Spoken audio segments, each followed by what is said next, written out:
At 37 years old, Curtis earned $51,420 a year as the sanitation lead for the surgical wing at University of Alabama at Birmingham Hospital.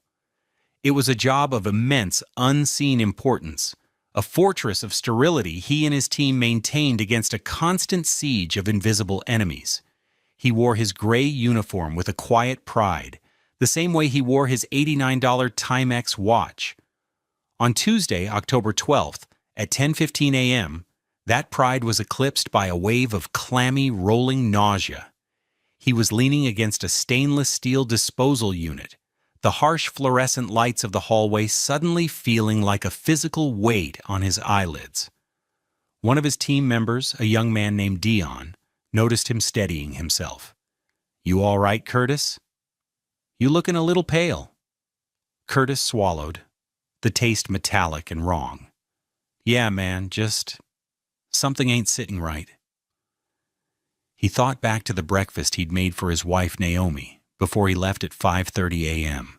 2 perfectly scrambled eggs, a slice of whole wheat toast, and a cup of the cheap Maxwell House coffee he drank, a $7 tub that lasted them 2 weeks.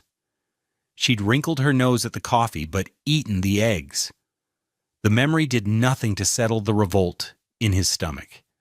By 10:45 a.m., he was in his supervisor's office, a cramped space that always smelled of bleach and paperwork. His supervisor, a stern but fair woman named Sharon, took one look at his face, luminous, with a sheen of cold sweat against his deep brown skin, and pointed toward the door. "Go home, Curtis, whatever that is. I don't want it making friends with the rest of the crew. Use your sick time." He felt a pang of guilt, but another lurch in his gut made the decision for him. He clocked out at 10:51 a.m., the digital reader beeping his departure. The walk to the employee parking deck felt miles long. He got into his 2012 Toyota Camry, a car with 187,000 miles on it, and a monthly payment of $220 that he'd finally paid off last year. The engine turned over with a familiar, comforting rumble. He pulled out onto the streets of Birmingham, the city a blur of brick and glass outside his window. He just wanted to get to their condo in Mountain Brook, the one Naomi's grandmother had bought for them as a wedding gift, an $850,000 palace of glass and steel that always felt more like her home than theirs. He wanted to lie down in the king-sized bed with the $600 Egyptian cotton sheets and let this sickness pass. He had no idea that the virus in his body was the least of the poisons he would face that day. What he didn't know was that in that moment, his life, the carefully constructed facade of it, was already over. He was just the last person to find out. As he drove the familiar route, he thought about Naomi, picturing her in a lecture hall at the UAB School of Medicine, her elegant silk-pressed hair catching the light, her mind absorbing the complex diagrams of human anatomy. He was so proud of her. The $75,000 a year tuition, paid for entirely by her grandmother, was a ticket to a new life for them both. He worked his steady job, managed their budget, packed her lunches, and made sure the world was quiet and ordered for her so she could focus on her dream. He was the support structure, the invisible scaffolding holding up the beautiful building she was constructing. He believed in that building. He believed in her. The drive took 20 minutes. He pulled into the reserved parking spot next to her car, a gleaming white 2022 BMW 3 Series, a $43,000 graduation gift she'd received 4 years early. He fumbled for his keys, his hand trembling slightly, and let himself into the condo at exactly 11:07 a.m. The silence that greeted him was absolute. But something else was in the air. A smell.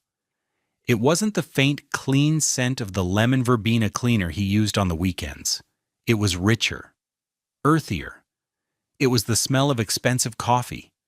The discovery began not with a sound, but with that smell. It was a specific artisan aroma that Curtis knew well, but only from a distance. It was the smell of Stumptown Holler Mountain Blend, the kind Naomi loved but rarely bought herself because a 12-ounce bag cost $18. She called his Maxwell house brown water, a joke that had long ago lost its humor. On the gleaming white quartz countertop, next to their $350 Breville espresso machine that she used daily, sat a single ceramic mug. It wasn't her usual mug. It was a thick, gray, handcrafted one he'd never seen before. Steam was still gently rising from its surface. He reached out a trembling finger and touched the side. It was warm.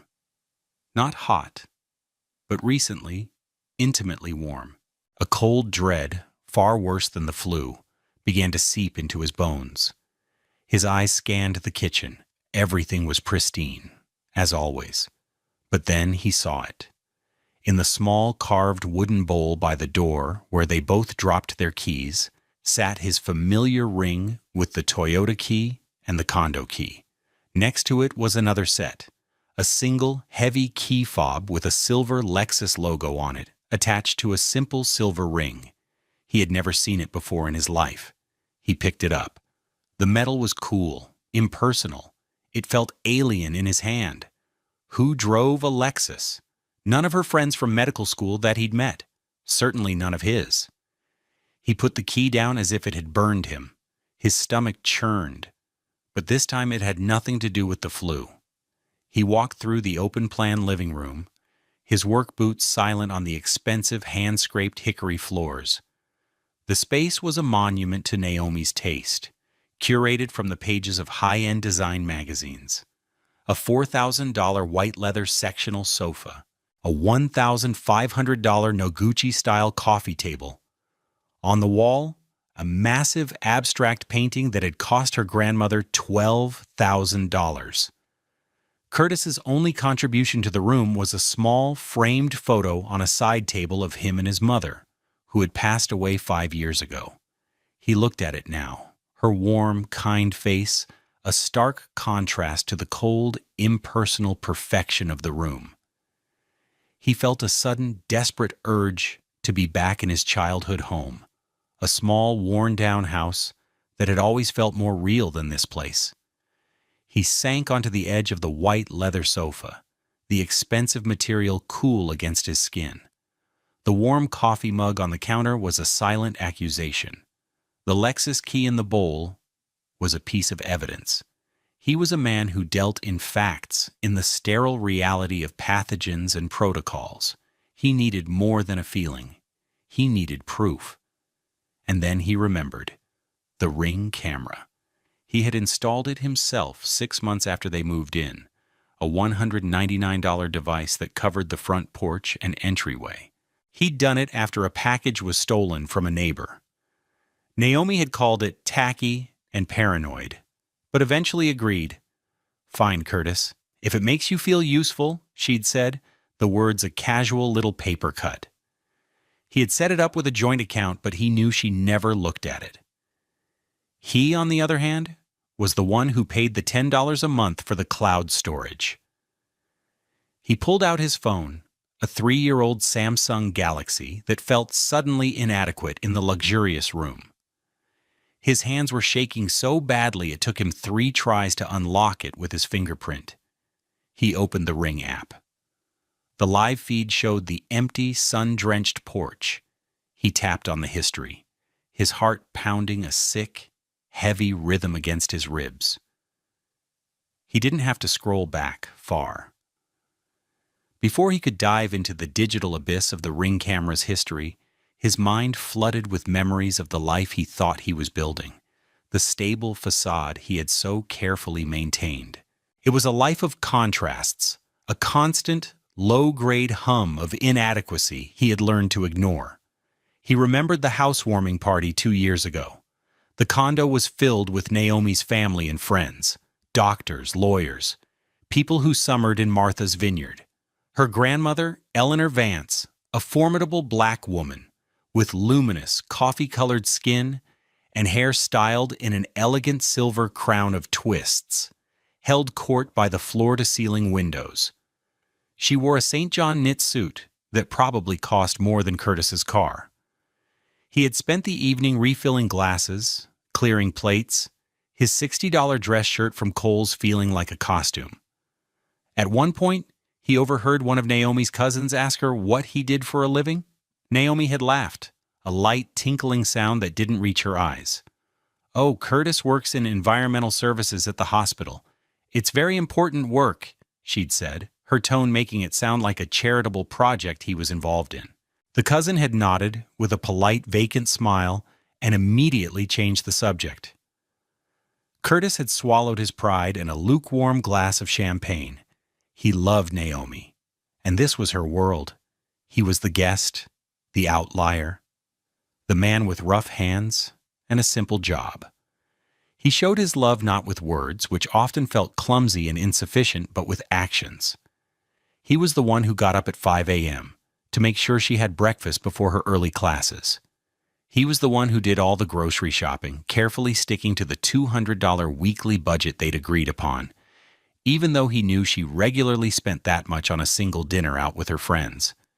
He was the one who meticulously cleaned the $850,000 condo every Saturday, scrubbing the glass shower doors and polishing the stainless steel appliances until they gleamed, because he knew how much she valued appearances.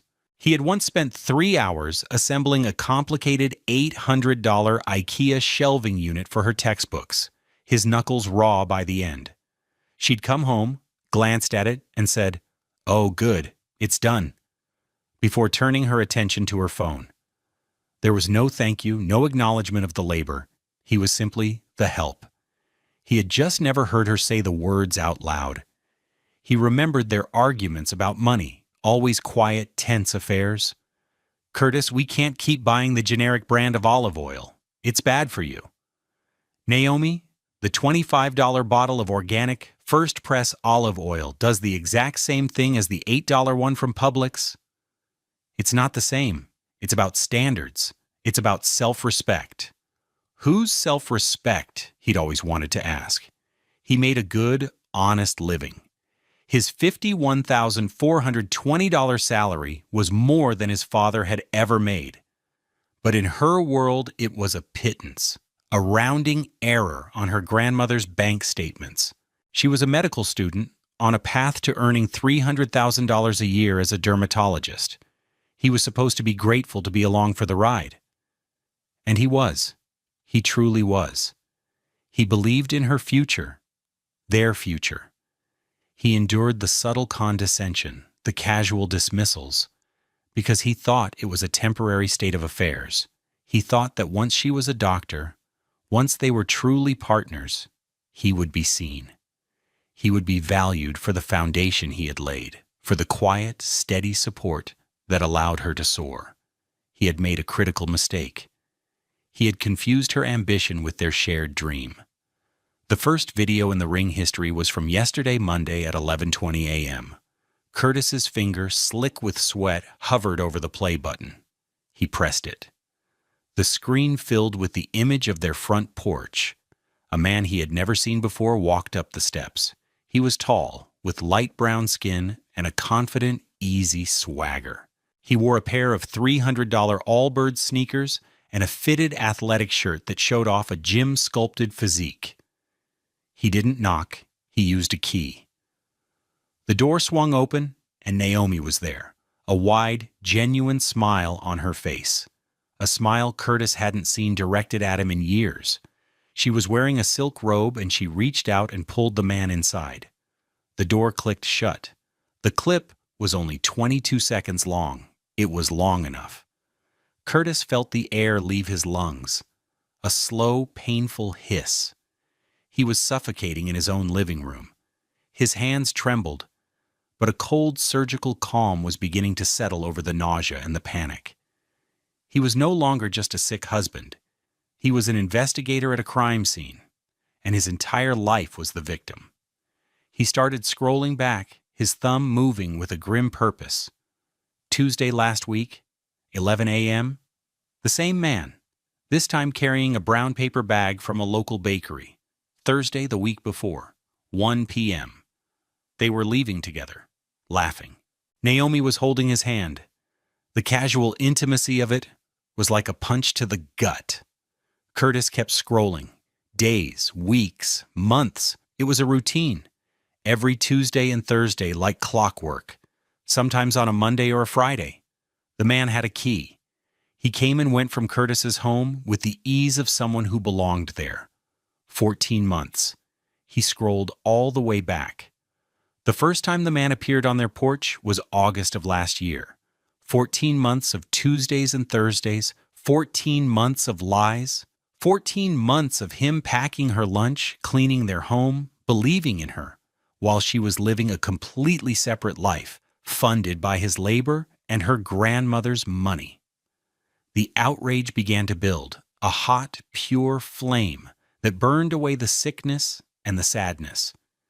He started watching the clips, not just scrolling past them. He needed to hear it. He needed to see it all. He found a clip from 2 months ago. It was a warm afternoon. Naomi and the man, who he now thought of as Brandon, were sitting on the porch swing he had assembled. They were drinking wine. Brandon gestured back toward the condo. The audio was clear, picked up by the camera's microphone. "Are you sure Curtis won't get off early or something?" Brandon asked, his voice a low murmur. Naomi let out that light, tinkling laugh, the one he'd heard at the housewarming party. It was the cruelest sound he had ever heard. "Please," she said, waving a dismissive hand. "He's just the help, Brandon. He cleans up messes at the hospital. He won't be back until after 7.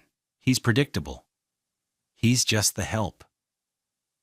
The words echoed in the silent, expensive room. Curtis closed his eyes, the phrase branding itself onto the inside of his eyelids. It wasn't just about the affair. It was about the contempt, the utter, soul-crushing disdain she had for him. He wasn't her partner. He wasn't her husband. He was a piece of furniture. He was a function. He was the janitor of her life, cleaning up the little messes so she could get on with the important business of living. He opened his eyes. The fury was cold now, hard and sharp as a diamond. He continued his work, downloading the videos, saving them to a secure folder on his phone. He found a clip from 6 months ago. Brandon was leaving. He turned back at the door and gave Naomi a long, lingering kiss, not a peck on the cheek, a real kiss. The kind a man gives a woman he loves. Curtis watched it without flinching, the scene playing out like a movie about someone else's life. He found another clip from a year ago. Brandon arrived holding a small, elegant box. It was from a designer boutique downtown. He handed it to Naomi, and she opened it, pulling out a beautiful, brightly colored silk scarf. A $400 Hermes scarf. Curtis remembered that scarf. She had come home with it that evening, telling him she'd treated herself with some birthday money from her aunt. He had told her it was beautiful on her, that the colors brought out the light in her eyes. He had been complimenting her lover's gift. Each video was a new layer of betrayal, a new shovel of dirt on the grave of their marriage. The sheer volume of it was staggering. Hundreds of clips, hundreds of visits. It wasn't a mistake or a one-time fling. It was a long-term, calculated deception, carried out in his own home, on the sheets he washed, using the electricity he paid for. He felt a strange sense of detachment, the way a surgeon must feel looking down at a diseased organ that needs to be removed. The love he had felt for her was gone, excised by the clean, sharp cuts of the truth. All that was left was a quiet, methodical resolve. She hadn't just cheated on him. She had underestimated him, and that was a mistake she was going to regret. The phone rang at 2:15 p.m., its cheerful, generic ringtone a jarring intrusion into the morgue-like silence of the condo. The screen lit up with her picture, a smiling, happy photo from a vacation they'd taken 2 years ago. The irony was a bitter pill. He let it ring 4 times, composing himself, forcing the cold fury down into a tight, hard knot in his gut. He had to be sick. That was his role now. He answered, pitching his voice to be weak and raspy. "Hey," he croaked. "Hey, babe." Her voice was smooth, concerned. The perfect performance of a loving wife. "I was just checking on you. How are you feeling?" "Not great," he said, and it was the truest thing he'd ever told her. "My stomach is killing me. Just been lying on the couch all day." He was, in fact, lying on the $4,000 leather sectional, his phone in his hand. The evidence of her betrayal saved and backed up to the cloud. "Oh, my poor baby," she cooed. "Did you take anything? There should be some Pepto-Bismol in the medicine cabinet." "Yeah, I took some earlier. Hasn't helped much." He could hear the faint sounds of a coffee shop in the background, the clink of ceramic, the hiss of a milk steamer. She wasn't in the library. She was with him. They were probably dissecting her predictable husband over $6 lattes. "Well, just try to rest," she said. "I'm going to be late tonight. I have to meet with my study group to go over cardiology slides. Probably won't be home until after 9. Another lie. So easy. So practiced. He felt a flicker of something that might have been admiration for her sheer audacity. "Okay," he said quietly. "Don't worry about me. I'll probably just sleep." "Okay, babe. Feel better. Love you." The line went dead. She hadn't said, "I love you too." She had just said, "love you," a casual, meaningless sign-off. He wondered if she'd said it to Brandon a few minutes earlier. He lay there for another hour, the sickness in his gut a dull, physical echo of the emotional devastation. He had to act normal. He had to play the part of the sick, oblivious husband until he was ready to move. He got up and went to the kitchen. He took the gray, handcrafted mug, the one that was no longer warm, and washed it carefully, drying it and placing it in the back of the cabinet, a piece of evidence now hidden in plain sight. He took the Lexus key fob from the wooden bowl and slipped it into the pocket of his jeans. Then he went into their bedroom, stripped off his work clothes, and put on a pair of old sweatpants. He got into the bed where she had likely been with Brandon just hours before, and pulled the expensive comforter up to his chin. He closed his eyes and forced himself to breathe, slow and deep. He had to get through the evening. When Naomi came home at 9:47 p.m., he was pretending to be asleep.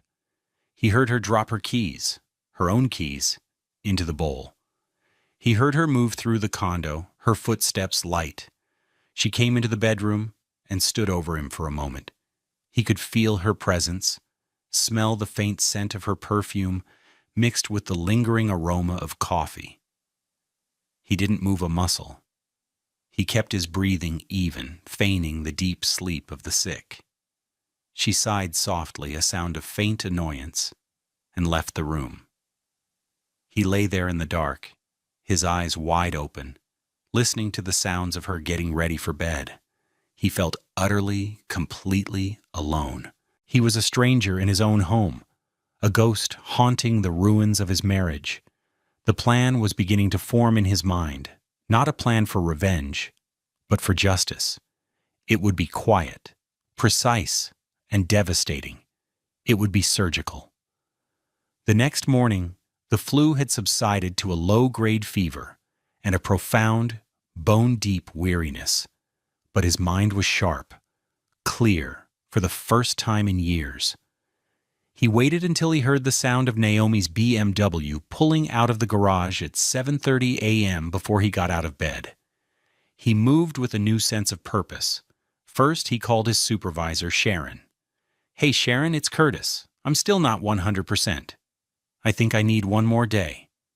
"You take it?" she said, her voice firm but kind. "Don't you bring that bug back in here. The surgical wing can't afford it." He hung up and felt a surge of gratitude for his simple, straightforward job, for a boss who valued his health. Next, he called his cousin, Marcus. Marcus was a paralegal at a downtown law firm, a sharp, no-nonsense man who had always looked out for Curtis. He answered on the second ring. "What's up, cuz?" Curtis didn't waste time. "I need a lawyer, a divorce lawyer, the best one you know." There was a pause on the other end of the line. "Whoa, Curtis? What's going on? Is this about Naomi?" "It is," Curtis said, his voice flat. He spent the next 10 minutes laying out the facts. The early return home, the warm coffee, the Lexus key, the 14 months of Ring camera footage. He told him about the "just the help" comment. When he finished, the silence on the other end was heavy. "That low-down," Marcus began, his voice tight with anger. "'Cause I am so sorry. I'm sending you a name right now. Her name is Anita Hayes. She's a shark. She handled my boss's divorce. She's expensive, but she's worth it. You call her today." A text message buzzed through a second later with the name and number. "Thank you, Marcus," Curtis said, his voice thick with emotion. "Hey," Marcus said softly. "You call me if you need anything. A place to stay, someone to talk to, anything. You hear me?" "I hear you." Curtis hung up and took a deep breath. He dialed the number for Anita Hayes. Her assistant put him through immediately. Ms. Hayes' voice was crisp and professional, with an undercurrent of warmth. He told her the story again, this time more concisely, like a report. He listed the assets, the condo, the BMW, the tuition. He was careful to mention that everything was funded by the grandmother, Eleanor Vance. "Mr. Miller," Ms. Hayes said after he finished, "first, I am very sorry you are going through this. Second, you have done everything right by not confronting her. You have preserved the element of surprise, which is a powerful strategic advantage." She explained her fee structure, a $5,000 retainer, billed at $450 per hour.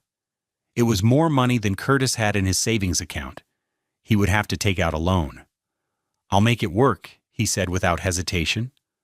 "Good," she said. "Now your evidence is compelling. The video footage is damning, especially the audio. In Alabama, adultery can certainly impact alimony, but the real leverage here isn't the court. It's the grandmother." A plan began to crystallize between them, a coordinated strike aimed not at the branches, but at the root. "The goal," Ms. Hayes explained, "is not to humiliate your wife in a courtroom. The goal is to sever her financial supply line. You will draft a simple factual email to Mrs. Vance. You will attach a short, curated video file, a highlight reel, if you will. The clip of them kissing, the clip with the "just the help" comment, and a montage showing the frequency of his visits. No angry accusations, just the facts. Let the evidence speak for itself." Curtis spent the rest of the day in a grim, focused trance. He sat at the small desk in the corner of the living room, his old Dell laptop humming. He used a free video editing software to splice the clips together. He made a title card for each one. Date, August 14th, time, 11:10 a.m. Duration of visit, 3 hours. He transcribed the "just the help" conversation and overlaid it as a subtitle so there could be no mistaking the words. The final video was 5 minutes long. It was a masterpiece of betrayal. He saved the file, naming it Naomi_Vance_project.mp4. He found Eleanor Vance's email address from an old family reunion invitation. He opened a new message and began to type. His fingers moved steadily across the keyboard. He was no longer a husband. He was an instrument of consequence. The email was a model of restraint. Curtis wrote and rewrote it a dozen times, stripping away any hint of his own pain, any trace of anger. He wanted the words to be as cold and sterile as the surgical suites he cleaned every day. The final version was just 4 sentences long. Subject: Regarding Naomi's medical school funding, dear Mrs. Vance, I am writing to you as Curtis Miller, Naomi's husband. I have come across some information that I believe is relevant to the significant financial support you provide for her education and lifestyle. I have attached a video file for your review. Sincerely, Curtis Miller. He attached the 5-minute video file. His cursor hovered over the send button. It was 8 a.m. on Wednesday morning. Naomi would be in her first class of the day, learning about the intricate systems that keep the human body alive. He thought about the intricate systems of trust and respect that keep a marriage alive, and how easily they could be corrupted. He clicked the button. The email vanished into the digital ether. A profound and immediate silence descended upon the condo. There was nothing left to do but wait. He packed a single duffel bag with a week's worth of clothes, his work uniforms, and the framed photo of his mother. He left behind the expensive suits Naomi had bought him, the watch she'd given him for their anniversary, all the props from the life he had been pretending to live. He walked through the condo one last time, a ghost in his own home. He looked at the white leather sofa, the abstract art, the gleaming kitchen. It was all just stuff. Expensive, meaningless stuff. It held no power over him anymore. He placed his condo key and the Lexus key fob on the center of the quartz island, a silent, final statement. He walked out the front door, not looking back, and got into his paid-off Toyota Camry. He drove not to his cousin Marcus's house, not yet. He drove to a small park overlooking the city, a place he used to go with his mother. He sat on a wooden bench, the cool morning air on his face, and watched the sun climb higher in the sky over the glass towers of downtown Birmingham. He felt hollowed out, empty, but also strangely light. He had done what he had to do. The rest was out of his hands. He had no idea how quickly the consequences would arrive. At 9:15 a.m., his phone rang. It was an unknown number with a local area code. He answered. "Is this Curtis Miller?" a woman's voice asked. It was calm, professional, and carried an unmistakable air of authority. "Yes, it is." "This is Patricia, Eleanor Vance's executive assistant. Mrs. Vance received your email. She has asked me to inform you that the matter is being handled." "Okay," Curtis said. "Thank you for letting me know." "She also asked me to convey her apologies," the assistant said, the slight hesitation in her voice, suggesting it was a word she rarely used on her employer's behalf. "And to let you know that a check for $5,000 will be messengered to you this afternoon." She insisted. "Consider it a reimbursement for your legal fees." Curtis was stunned into silence. "Mr. Miller, are you there?" "Yes. Yes, I'm here. Please thank her for me." "I will," Patricia said, and the line went dead. Curtis stared at his phone. Eleanor Vance was not a woman who wasted time. She had seen the truth, and she had acted. The real storm was about to break. He had a front row seat. He just sat on the park bench waiting for the first clap of thunder. He didn't have to wait long. The first call from Naomi came at 10:32 a.m. He saw her picture flash on the screen and let it go to voicemail. He wasn't ready to hear her voice yet. He wanted to let the consequences cascade, to let the reality of her situation settle in before he engaged. A moment later, a text message appeared. "Curtis, what did you do?" He ignored it. Another text, a minute later. "My grandmother's assistant just called me out of class. She said my tuition funding for next semester has been suspended pending a family review." "What is going on? Call me now." He could feel the panic radiating through the screen. He calmly blocked her number. He knew this was just the beginning. The collapse would come in stages, and he was determined to witness it from a safe, emotional distance. He drove to Marcus's apartment, a clean, modest two-bedroom in a quiet neighborhood far from the sterile luxury of Mountain Brook. Marcus opened the door and pulled him into a hug. "You okay, man?" "I will be," Curtis said, setting his duffel bag down. "It's done." He spent the next hour explaining the morning's events, including the call from Eleanor Vance's assistant. Marcus shook his head in disbelief. "Man, you messed with the money. That's the one thing people like that understand. You didn't yell, you didn't scream, you just cut the wire. Surgical, cuz. That's what it was." The word hung in the air, a perfect descriptor for the quiet demolition he had initiated.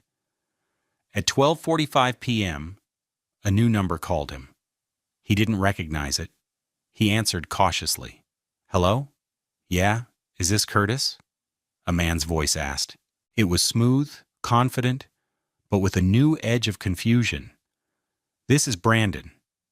Curtis felt a jolt, but his voice remained steady. "I have nothing to say to you."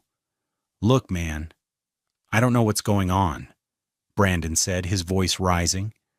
"Naomi is freaking out. She said you sent some video to her grandmother? What the hell did you do?" "I sent the truth," Curtis said, and the simplicity of the statement felt powerful. "She called me the help. Brandon, that's all I was. I just cleaned up one last mess." He hung up the phone and blocked the number. The consequences were beginning to ripple outward, touching everyone involved. The downfall was not a single event, but a series of carefully enumerated losses, each one a direct result of her own actions. First, there was the medical school tuition. The call from the assistant confirmed the suspension of the next $37,500 semester payment. Without her grandmother's backing, her path to becoming a dermatologist, to earning a $300,000 salary, was gone. She had no savings, no way to secure a loan of that magnitude on her own. Her dream had evaporated in a single morning. Second, the condo. At 2 p.m., Curtis received an email from a law firm he didn't recognize. It was a formal notice from Eleanor Vance's attorneys. The $850,000 condo was titled in a trust controlled by Mrs. Vance. Naomi was a resident, not an owner. The notice stated that she had 30 days to vacate the premises. He forwarded the email to his lawyer, Anita Hayes, with a one-line message: "For your records." Third, the car. The white BMW 3 Series. Her status symbol was leased. The $650 monthly payments were made directly from one of her grandmother's accounts. Curtis had no doubt that a notification was already on its way to the dealership. The car would be repossessed within the week. He pictured her having to take the bus to class, assuming she even had a class to go to anymore. Fourth, her entire financial existence. The credit card she used for her $300 haircuts and $200 dinners was a supplemental card on her grandmother's account. He knew, with absolute certainty, that it had already been deactivated. Her access to the family trust fund, the source of her effortless, privileged life, was frozen. She was, for the first time in her life, completely on her own, with no job, no savings, and no prospects. The calls kept coming, from blocked numbers, from her friends, from her mother. He ignored them all. He sat in Marcus's quiet living room, the afternoon sun streaming through the window, and felt the tight knot of pain in his chest finally begin to loosen. It wasn't joy. It wasn't satisfaction. It was the quiet, profound relief of justice. She had built her world on a foundation of lies and contempt, and he had simply held up a mirror. The world she saw reflected back was now in ruins. The final message came late that night, a voicemail from a number he didn't recognize. It was Naomi. Her voice was unrecognizable, stripped of its confidence and condescension. It was the raw, ragged voice of someone who had lost everything. "Curtis, please," she sobbed. Please just talk to me. I'm sorry, okay? I'm so sorry. You don't understand. My life is over. It's all gone. Please, just call me back. He listened to the message once, then deleted it. Forgiveness might come one day. For his own peace, but not today. Today was for consequences. 1 year later, Curtis sat in the crowded break room at UAB Hospital. The air was thick with the smell of microwaved lunches and strong coffee.